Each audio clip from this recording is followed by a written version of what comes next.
Hi, I just want to show you really quickly what I use as my stylus.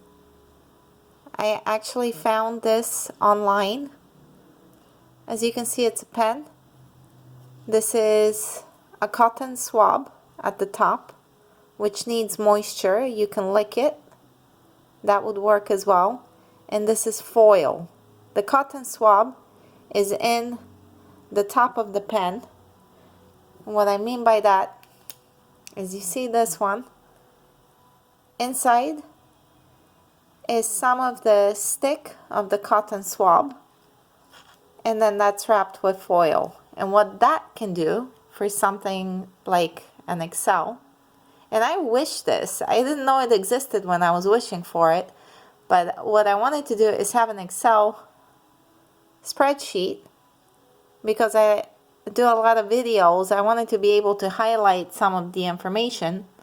So here, just to give you an idea, you can have almost like a second application and highlight different sections of your data as you're talking, as you're trying to communicate something.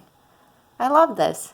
Look, this is a highlighter. So let's say you want to speak about skewness and you want to highlight this for your students.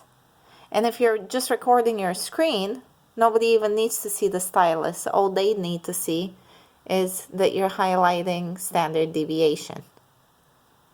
Anyway, I thought this was kind of cool. I wanted to show you how you can makeshift your own. It doesn't need to be very elaborate, but it's very helpful. And all this is electrons, which leads me to, what exactly are the pyramids in Egypt? Okay, never mind. Maybe that's a bit too much. But really, if we can do this, think what we can do, what we've done. This is just a makeshift at-home stylus with aluminum foil, a pen, and a cotton swab. Can you believe it? Anyway, just wanted to share, guys.